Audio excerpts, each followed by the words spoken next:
What if obesity was never just about willpower? For centuries, we blamed people for gaining weight.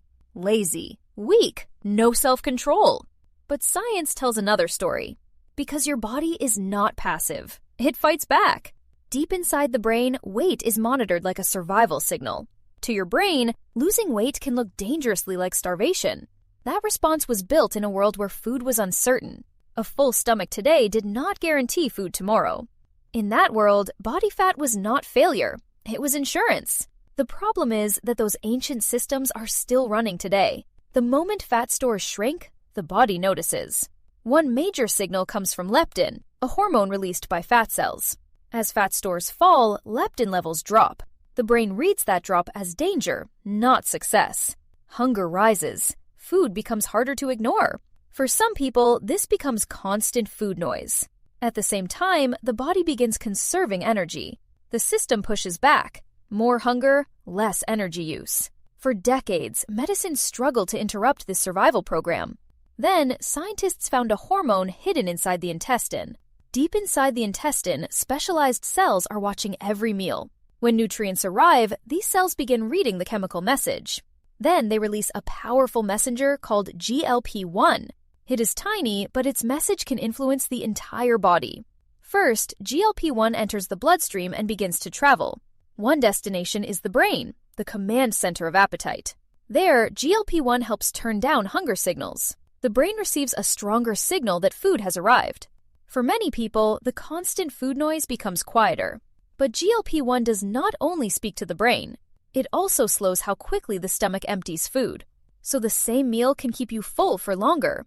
This is not magic. It is physiology being amplified. Then, GLP-1 reaches another critical organ, the pancreas. When glucose is high, GLP-1 helps the pancreas release insulin. Insulin then helps move glucose out of the blood. At the same time, GLP-1 can reduce glucagon when it is not needed. Together, these signals help stabilize blood sugar after a meal. Brain, stomach, pancreas, one hormone talks to all three. But natural GLP-1 has one serious problem. It disappears fast. This idea led to a new kind of drug, a dual incretin. The most famous example is Tirzepatide. Many people know it by names like Mounjaro and Zepbound. It activates GLP-1 receptors and GIP receptors at the same time. The result is not just one louder signal, but two coordinated signals. Appetite falls, fullness rises. The brain receives a stronger metabolic message. At the pancreas, insulin response improves when glucose is high. In trials, the weight loss effect was even larger. Many patients crossed the 20% threshold, a level once associated with bariatric surgery. Medicine was beginning to reach territory once reserved for the operating room. For obesity medicine, this was a historic moment because it challenged the old idea that obesity was simply personal failure. But even these drugs do not erase biology. They negotiate with it. When the signal is removed, the old system can reawaken. That raised a difficult question. Is obesity treatment temporary or long-term? And another question followed. What happens when these signals are too strong? Nausea, fullness, and stomach discomfort became part of the story. In many cases, the same mechanism that helps weight loss also causes symptoms. So the revolution came with a second mystery. What is the cost of changing appetite? Every powerful treatment changes more than one thing. When the stomach slows too much, nausea can appear. That is why doses are usually increased slowly.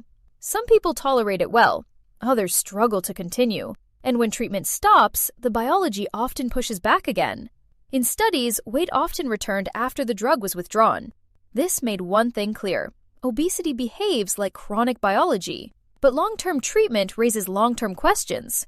Weight loss is not only fat loss. The body can also lose lean mass. Muscle matters for strength, metabolism, and aging. This does not mean the treatment destroys muscle. It means weight loss needs protection. Nutrition and resistance training become part of the treatment story. Then came another barrier: access. These medicines are expensive. A biological revolution can still fail if only a few people can reach it. Demand rose so quickly that supply became part of the story. And scarcity created a dangerous market for fake or unregulated products. These are not cosmetic shortcuts. They are medical treatments. But the question soon became bigger than weight. Could changing appetite also change the future of the heart? The next trials would test whether the benefits reached beyond the scale. To answer that, researchers followed patients for heart outcomes. Semaglutide was tested in people with obesity and heart disease. The results suggested fewer major cardiovascular events. Suddenly, the story was not only about the scale. Fat tissue, blood sugar, blood vessels, and inflammation are connected. When weight falls, inflammatory stress can also change. The liver also became part of the incretin story.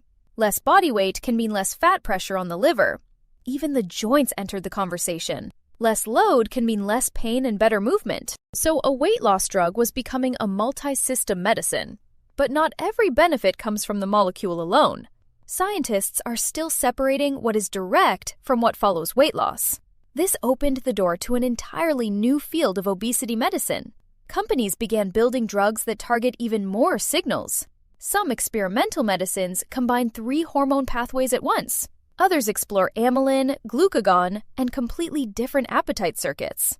The future may bring stronger effects, but stronger effects require stronger caution. Not every body needs the same signal, dose, or duration. The revolution was no longer about a single drug. It was about understanding the body. Obesity was never just a moral failure. It was biology. Hunger, fullness, and weight are regulated by signals, not slogans. These drugs worked because they entered that signal system, but they are not a cure for every person in every situation. The right treatment depends on risks, goals, access, and long-term plans. Medication changes signals. Nutrition and movement help protect the result. The goal is not just to become lighter. It is to become healthier. For some, the biggest change is not the scale. It is mental quiet. Still, long-term questions remain. Science is still watching. The next challenge is not only discovery, it is delivery. Because obesity is not a rare problem. It is a global one. It touches diabetes, heart disease, liver disease, joints, and cancer risk. The more we understand the biology, the less useful shame becomes. So maybe the question was never, why can't they control themselves? Maybe the better question is, what system is controlling them? That is the real meaning of the incretin revolution. A gut signal became a tool to influence hunger, glucose, and weight. Semaglutide amplified one pathway. Tirzepatide combined 2. The results were powerful. But power always comes with responsibility. This is not the end of obesity medicine. It is the beginning. Future obesity medicine may not be about forcing the body, but guiding its signals. The gut talks. The brain listens. Fat tissue sends messages. For a long time, we mistook those messages for weakness. But hunger is not a character flaw. It is a biological signal. Medication does not replace effort. It changes the battlefield. Used carefully, these drugs can help. Used carelessly, they can harm. The revolution is not that a drug made people thinner. The revolution is that we finally began to understand the system.